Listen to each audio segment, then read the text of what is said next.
अस्सलाम वालेकुम ख़वातीन हज़रात, मैं हूं आपका मेज़बान सुमैर। तो आज के नए प्रोग्राम में हम आपको खुशामदीद कहते हैं। दोस्तों, आज भी हमारे पास बहुत ज़बरदस्त किस्म की अपडेट्स हैं, लेकिन सबसे पहले हम बात करेंगे पाकिस्तानी डिम्पल क्वीन हानिया आमिर के बारे में। तो जैसा कि आप सभी जानते हैं कि हानिया आमिर पाकिस्तान समेत इंडिया और बांग्लादेश में भी आजकल बहुत छाई हुई हैं।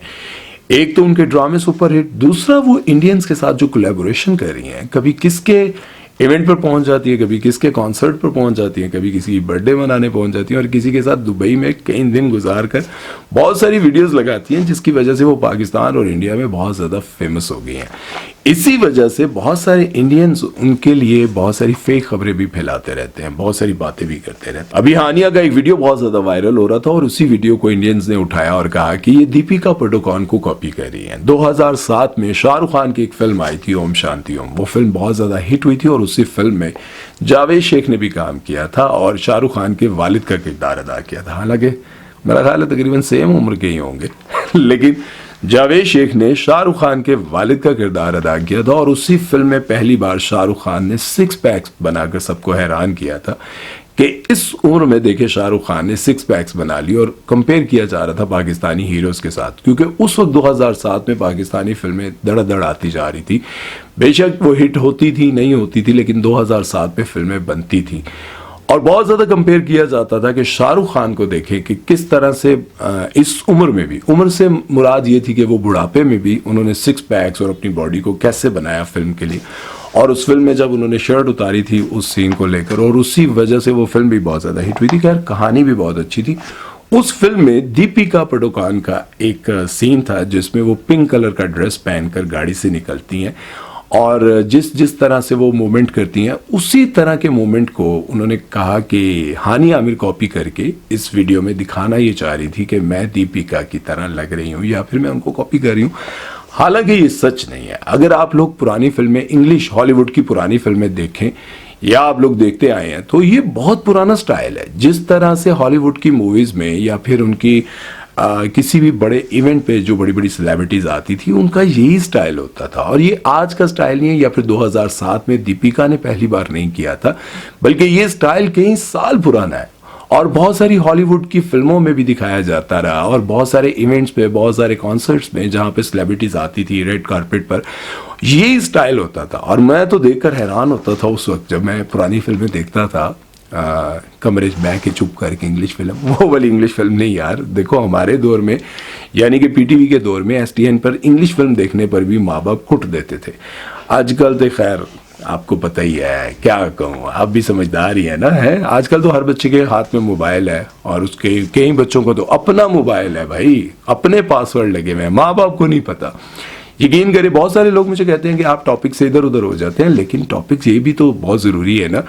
बहुत सारे ऐसे घर हैं जहां पर बच्चियां अपने माँ बाप को भी पासवर्ड नहीं बताती, माँ बाप को भी पासवर्ड नहीं पता होता कि मोबाइल में क्या चल रहा है और क्या नहीं चल रहा। ये बात बहुत हैरान कौन है आजकल के दौर में। बहरहाल ये सब कुछ नहीं होना चाहिए था। हानिया आमिर के वीडियो की बात करें तो हानिया आमिर ने बिल्कुल भी कॉपी नहीं किया, क्योंकि हानिया आमिर के ड्रेस वो बिल्कुल डिफरेंट है, हानिया आमिर का जो मूवमेंट है वो भी डिफरेंट है। लेकिन पता नहीं क्यों इंडियंस ये बातें कर रहे हैं कि हानिया आमिर दीपिका को कॉपी कर रही हैं। मुझे नहीं लगता, आप लोगों को लगता है तो कमेंट सेक्शन में ज़रूर बताइएगा।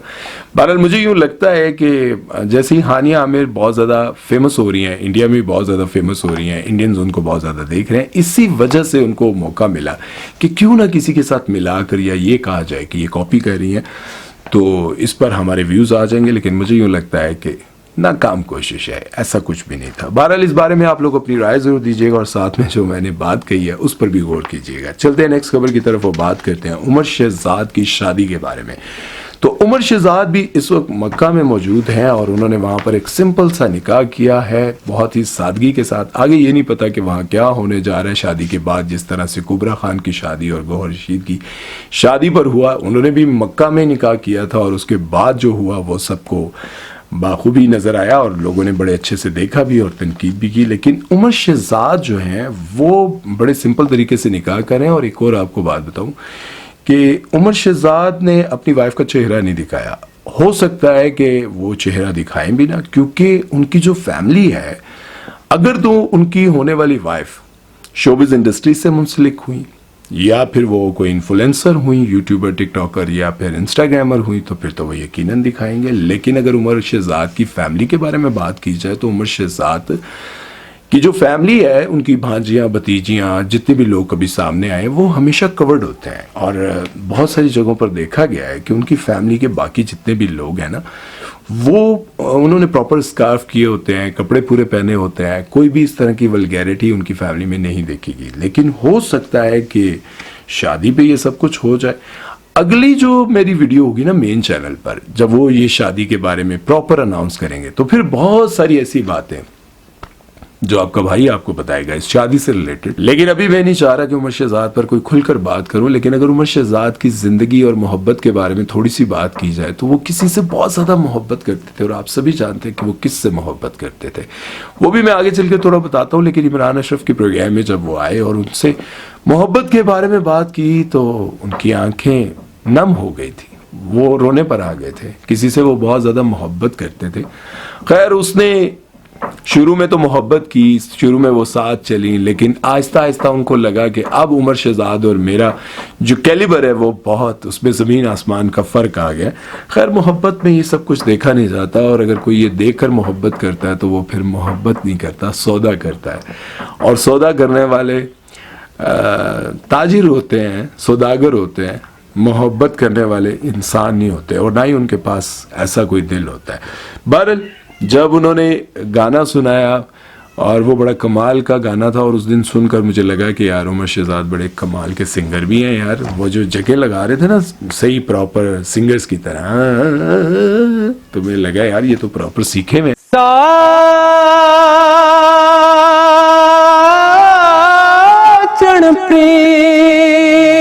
लगा के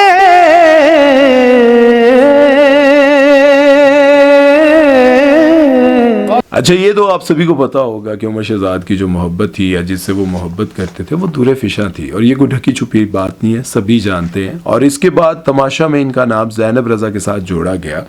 तमाशा में काफ़ी करीब आ गए थे और इनका कपल काफ़ी मशहूर हो गया था। लगता था कि ये दोनों शादी कर लेंगे, लेकिन शो से बाहर आने के बाद दोनों ने एक दूसरे को बाय बाय कह दिया। ऐसा ही लगता है जब किसी शो में या किसी ड्रामे में, आप बहुत सारे ड्रामे देखें ना, और बहुत सारे एक्टर्स का ऐसा होता भी है, जब वो 2-4 महीने एक साथ काम कर रहे होते हैं, मुसलसल दिन रात एक दूसरे के साथ बैठते हैं, उठते हैं, और अंडरस्टैंडिंग भी हो जाती है, chemistry of the camera chemistry उनकी जो बहुत अच्छी हो जाती है, तो फिर उनको लगता है कि हम इसके बगैर रह नहीं सकते। लेकिन जैसे ही वो अगले सेट पर जाती है कोई लड़की, और जब वो देखता है कि मेरे आगे तो उससे ज्यादा हसीन और बड़ी एक्ट्रेस खड़ी है, तो फिर केमिस्ट्री चेंज हो जाती है, मोहब्बत चेंज हो जाती है। इनकी मोहब्बत की बात बड़ी अनोखी है। और इस मोहब्बत के बारे में तो मैं ये भी कहना चाहूंगा कि यार ऐसी मोहब्बत से तो बंदा अपने आप को फ्लर्टी कहलवाए, अपने आप को धोखेबाज कहलाए, वो ज्यादा बेहतर है। ये क्या मोहब्बत है। और शो के बाद उमर शहजाद से जिसने भी ज़ैनब के बारे में पूछा, उन्होंने कहा कि यार अगर हम दोनों एक दूसरे के करीब थे या फिर रोमांस आप लोगों को नजर आ रहा था, तो इसका ये मतलब नहीं है कि हम एक दूसरे से मोहब्बत करते थे या फिर एक दूसरे के साथ बहुत ज्यादा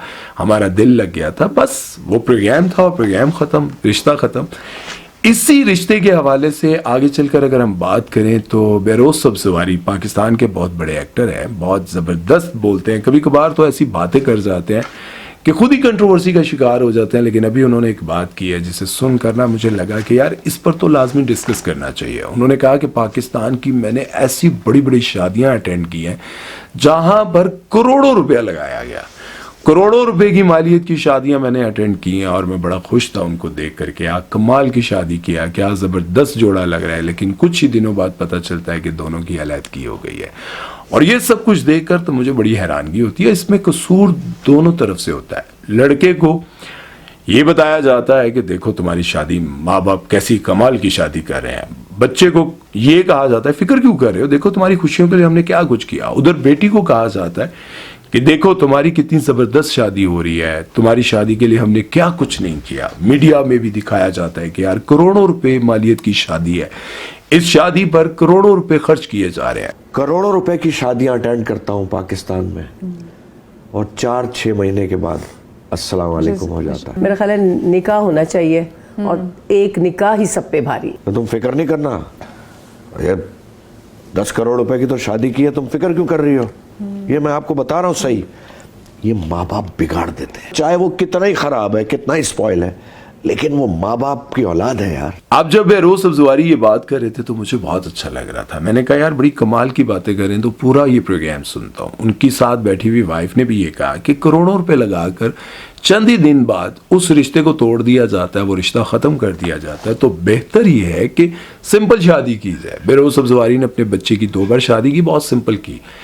लेकिन अगर दूसरी तरफ देखा जाए बड़ी बड़ी सेलिब्रिटीज की शादियों को, तो वाकई बहुत बड़े बड़े इवेंट्स होते हैं। आजकल तो नया भी इवेंट शुरू हो गया, पता नहीं एक माइयों शादी के क्या होता है वो यार, सुबह शुरू होता है रात देर, बल्कि सुबह फजर तक वो फंक्शन चलता है और उस फंक्शन के ऊपर करोड़ों रुपए खर्च हो रहे हैं, जबरदस्त फंक्शन हो रहा है। लेकिन उसी फंक्शन के ठीक 2 माह बाद पता चलता है सेपरेशन हो गई है।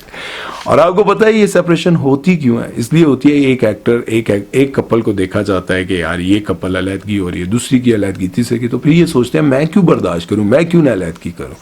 बहरहाल करोड़ों रुपए लगाकर इस तरह की शादियां नहीं करनी चाहिए जहां पर आपको पता हो कि यार ये शादी चंद माह चलेगी। दूसरों को भी एहसास कमतरी का शिकार बनाते हैं। जितनी वे गरीब घराने की लड़कियां हैं, नॉर्मल मिडिल क्लास, वो भी सोचते हैं हमारी शादी पर ये सब कुछ हो, लेकिन माँ बाप अफोर्ड नहीं कर सकते। देखिए एक्टर्स या फिर बिजनेसमैन तो अपना पैसा जोड़कर अपनी बच्ची की ख्वाहिशात पूरी कर सकते हैं, लेकिन अब सिर्फ बच्ची की नहीं, बच्चे की भी ख्वाहिशात होती हैं, लड़कों की भी ख्वाहिशात होती हैं। वो भी चाहते हैं कि हमारी शादी पर रजब बट जैसा मतलब माहौल हो, सारा कुछ हो, लेकिन इतना पैसा आए कहाँ से। और इन्हीं चीज़ों को देखकर इनके अंदर जो है ना वो ख्वाहिशात इतनी बढ़ती हैं कि ये कुछ भी करने के लिए तैयार हो जाते हैं।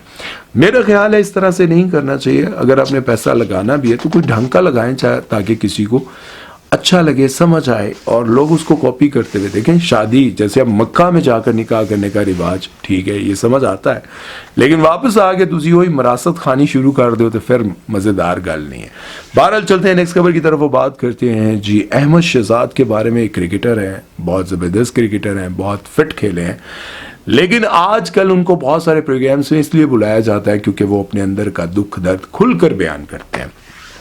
अभी उन्होंने कहा कि पाकिस्तानी क्रिकेट टीम का जो सत्यानाश है वो कोई भी खुशी हमें नहीं देते, किसी भी मैच में हमें खुश नहीं होने देते और अब इंडिया से हमेशा हारते रहते हैं। जाहिर है मैंने तो आपको पता है मैं अंडर 19 तक खेला हूँ क्रिकेट, और क्रिकेट खेलने के बाद जब मुझे चांस मिला, मैंने रन्स भी किए, सारा कुछ किया, लेकिन उसके बाद जब मुझे आगे खेलने का मौका नहीं मिला तो मैंने बहुत पहले ही क्रिकेट छोड़ दी थी। अंडर 19 खेलने के बाद मैंने क्रिकेट छोड़ दी थी क्योंकि मुझे नज़र आ रहा था कि जो लोग रन्स नहीं कर रहे उनको खिलाया जाता है, और जो रन्स कर रहे हैं, जो दिन रात धूप गर्मी में बारिश में प्रैक्टिस करते हैं, रन से करते हैं, उनको नहीं खिलाया जाता। तो मैंने क्रिकेट को खैर बात कह दिया था, मैं नहीं खेला। अहमद शहजाद कहते हैं कि पाकिस्तानी टीम इसलिए अब तक परफॉर्म नहीं कर पाई, इसलिए वो पाकिस्तानी कौम को खुशियां नहीं दे पाई क्योंकि उस पर पर्चियां चलती हैं, सिफारिशें चलती हैं। वो जो लोग बैठ के बोलते हैं ना कि इंटरनेशनल टीम में पर्चियां नहीं चलती, चलती हैं पर्चियां, देखी हैं हमने, पता है हमें सारा। सोल्यूशन बताएं, क्या सोल्यूशन बताएं? बता के तो आपको सोल्यूशन मर गए हैं। हम अपनी चीजों में कामयाब हो रहे हैं, हम आपकी सच्चाइयां पूरी दुनिया को बताएंगे अनलेस वी फील कि you are going towards the right direction. एक ही स्पोर्ट रह गया था पाकिस्तान के अंदर, वो थी क्रिकेट। आज उसका भी जनाजा निकाल दिया है। और जब तक सिफारशी क्रिकेटर्स पाकिस्तानी टीम में खेलते रहेंगे तब तक पाकिस्तानी टीम कुछ भी ना तो अचीव करेगी, ना वो जीतेगी, और ना ही वो मतलब पाकिस्तानियों को कोई खुशी देगी। अब आप देखें पाकिस्तानी टीम का मैच हो रहा होता है पाकिस्तान इंडिया के साथ, पूरा पाकिस्तान सुनसान हो जाता है, सन्नाटा छा जाता है कि मैच हो रहा है मैच, और ये पता होता है कि हारेंगे, हारने के बावजूद लोग उनको देख रहे होते हैं। और इसी बात पर नुमान एजाज को भी तनकीद का निशाना बनाया गया क्योंकि उन्होंने हारने पर लिखा कि तुम जीतो या हारो हम तुम्हारे साथ हैं, हमें तुमसे प्यार है। लोगों ने कहा खालजा तेरी ऐसी थी ऐसी। देखिए नुमान भाई हम आपसे बहुत प्यार करते हैं, लेकिन आपको ये बात समझनी चाहिए कि जहां पर पाकिस्तानी कौम जो है अपने सारे काम छोड़कर क्रिकेटर्स को देखने के लिए बैठ जाते हैं और हर बार पता चलता है हार गए, और साथ में फिर आपका ये पैगाम नजर आ जाता है कि तुम हारो या जीतो हम तुम्हारे साथ हैं, हमें तुमसे प्यार है, तो फिर लोग आपको तनकीद का निशाना बनाएंगे। नुमान एजाज को बहुत ज्यादा लोगों ने बुरा भला कहा कि आप तो ऐसे बंदे हैं जिसकी आवाज लाखों लोग सुनते हैं, पढ़ते हैं, आप तो कम से कम ऐसी बात करें कि इनको होश के नाखून लेने चाहिए। भाई ये तो पाकिस्तानी कौम का दिल तोड़ने के लिए क्रिकेट खेलते हैं, इनको तो बैन कर देना चाहिए, क्रिकेट ही खत्म कर देनी चाहिए। आपको तो ऐसी बातें करनी चाहिए। आप कह रहे हैं तुम हारो या जीतो हमें तुमसे प्यार है, वजह नहीं, क्यों प्यार है? और बात भी सही है, आप यकीन करें जो क्रिकेटर है ना, जिसने क्रिकेट खेली है, वो देखता है ना कि यार यहाँ पर ये गलती कर रहे हैं, यहाँ पर ये गलती कर रहे हैं, यहाँ पर ये नहीं होना चाहिए। वो सब कुछ देखकर बंदे का दिल दुखता है। और मैं तो खैर मैच देखता ही नहीं हूँ, इसीलिए नहीं देखता हूँ। और आप देखते हैं कि मैं कभी क्रिकेट पर बात भी नहीं करता। क्यों नहीं करता? मुझे पता है यार, है बिला वजह इन पर बात करके क्या करना है। करोड़ों रुपया इनको मिल रहा है बैठे बिठाए, क्या ना तो इनकी परफॉर्मेंस है ना ये, और जो परफॉर्मेंस वाला होता है उस पर कोई ना कोई इल्जाम लगाकर बाहर निकाल दिया जाता है। और अहमद शहजाद को आप लोग शायद नहीं जानते होंगे, तो मैं आपको बताता चलूं, बड़े अच्छे प्लेयर थे। और इनको शाहिद अफरीदी ने कहा था कि तुम बड़े अच्छे प्लेयर हो, तुम पाकिस्तान के लिए कुछ कर सकते हो। तो इन्होंने कहा था कि मैं शायद भाई बाहर बैठकर तो नहीं कुछ कर सकता ना अपनी फैमिली के लिए।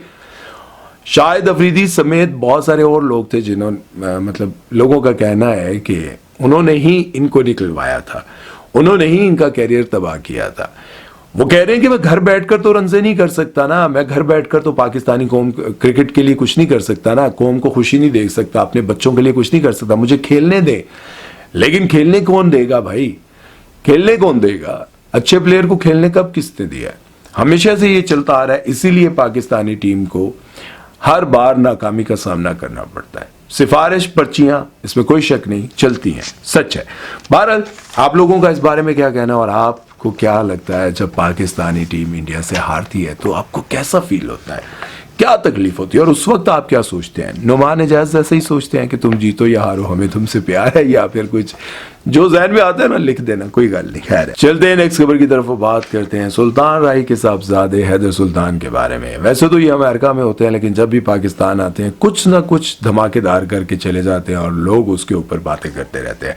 हैदर सुल्तान ने the legend of Maula Jatt के बारे में कहा कि बहुत ही बेकार फिल्म थी, सिर्फ वो हिट हुई है प्रोडक्शन की वजह से, डायरेक्शन की वजह से। लेकिन अगर बात की जाए एक्टर्स के हवाले से तो बिल्कुल बेकार एक्टिंग थी।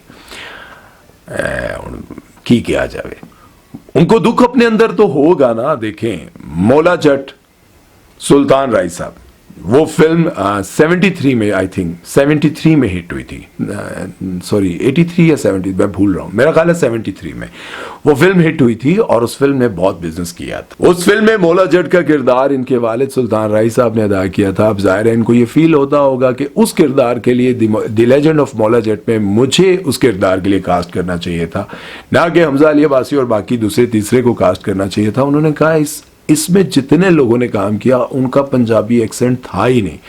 और दूसरा उन्होंने एक और इशू उठाया, वो ये था कि मौला जट जो था वो गैरतमंद आदमी था। इस फिल्म में तो इसकी गैरत जाग ही नहीं रही थी भाई, इसके सामने कुछ भी हो रहा है इसको परवाह ही नहीं है, इसकी गैरत ही नहीं जागी। और उस फिल्म में देखा जाए तो मौला जट का किरदार बहुत अच्छा था। मौले नु मौलाना मारे तो मौला, बहुत बड़ा जबरदस्त यार। हम तो अक्सर जो है ना दोस्त बैठे होते थे तो कमाल का वो याद आता था ऐसी, क्योंकि फिल्म तो नहीं देखी थी लेकिन डायलॉग याद आता था। अरे मौले नु मौलाना मारे तो मौला नहीं मरदा पैणा। तो जाहिर है कि अब इस तरह का आवाज में गरज, और मेरी तरह की नहीं, मतलब सुल्तान राही साहब की वो गरज, मुझे अगर वो क्लिप मिला तो मैं लगाऊंगा। मां बनकर हुक्म दोगी तो पीरू यही खड़ा पत्थर बन जाएगा, अगर मुंसिफ बनकर रोकोगी तो पीरू मुजरिम नहीं। उस तरह का आवाज का वो जो रोबदार अंदाज, ये सब कुछ वो कहते हैं कि किसी में नजर ही नहीं आया मुझे, और ये फिल्म बेकार निकली। उन्होंने हुमायूमा मलिक की तारीफ की कि उन्होंने कहा उनका अंदाज और काम अच्छा था, लेकिन माहिरा खान जो है ना वो बिल्कुल बेकार लगी। माहिरा खान की जगह किसी जटनी टाइप की, मतलब रोबदार किस्म की, मुटियार टाइप की किसी एक्ट्रेस को लेना चाहिए था। तो फिर उन्होंने कहा कि फिर साइमा जी हैं। नहीं, साइमा जी बहुत अच्छी एक्ट्रेस हैं, लेकिन अब वो उस एज से निकल गई हैं कि उनको किसी मेन किरदार के लिए कास्ट किया जाए। फिर साथ में उन्होंने माहिरा खान के बारे में आपने कह दिया ना, अब हम टीवी वाले आपको काम कभी भी नहीं देंगे और ना ही अपने किसी शो में बुलाएंगे। और फिर साइमा जी की जगह उनसे पूछा गया कि मीरा जी को कास्ट कर लिया जाता तो कैसा था। उन्होंने कहा नहीं, मीरा भी सूट नहीं करती। अब जाहिर है कि यार कोई मुटियार, पंजाबी मुटियार कौन सी है, वो जो थी वो तो खत्म हो गई। जिस तरह से साइमा, नूर, और कौन सी थी ऐसी मुटियार। अब उस तरह की मुटियार किस्म की एक्ट्रेस तो आती ही नहीं है आजकल। जितनी भी एक्ट्रेस हैं इसी तरह की है, माहिरा खान, सज्जल अली और ये जितनी भी हैं चूची मुची लगती हैं, बहुत क्यूट सी लगती हैं, लेकिन मुटियार टाइप की कैरेक्टर कौन हो सकती है आजकल के दौर में? आप लोगों को क्या लगता है? उस वक्त तो थी ना, साइमा थी, नरगिस थी, नूर थी और भी बहुत सारी थी। मुझे तो इतने नाम याद नहीं है उनके, लेकिन ये जो मेन थी साइमा जी तो मुझे वैसे ही बहुत अच्छी लगती थी। हुण तो जाहिर है कभी सोचांगा उन्हां दे नाल इंटरव्यू करन दा, ये बड़ी वड्डी ख्वाहिश है। कभी किसी के साथ इतनी नहीं है, लेकिन साइमा जी के साथ बहुत ख्वाहिश है कि उनके साथ एक इंटरव्यू करना है। बहरहाल आप लोगों को क्या लगता है कि कौन सी ऐसी एक्ट्रेस और इनकी जगह, जैसे हमजा अली अब्बासी की जगह या फिर और जितने भी लोग थे उनकी जगह किसको कास्ट किया जा सकता था? हैदर सुल्तान कह रहे हैं कि अब मैं बनाने वाला हूं फिल्म। नासिर अदीब इस फिल्म को लिख रहे हैं और फिल्म का नाम होगा the son of Maula Jatt. और इस फिल्म का सन ऑफ मौला जट होगा कौन? हैदर सुल्तान खुद ही होंगे। हैदर सुल्तान इसमें काम करेंगे। वो कह रहे हैं कि जो फिल्म मैं बनाऊंगा ना उस फिल्म में आप वाह वाह करेंगे। अब देखें हीरोइन कौन आएगी और किसको वो लेंगे और अपने साथ किसको लेंगे। ये ना होना ये अपने साथ जो है वो अब साउथ को ले लें या फिर शान को ले लें, रैम्बो को ले लें। इनके अलावा मेरा ख्याल है ये किसी और को लेंगे नहीं, हम उमर राना को लेंगे। देखते हैं क्या बनता है। बहरहाल इस बारे में आप लोगों की क्या राय है कमेंट सेक्शन में जरूर बताइएगा। अपना बहुत सारा ख्याल रखिएगा, दुआ में याद रखिएगा। सुमैर चौधरी को दीजिए इजाजत। अल्लाह हाफिज।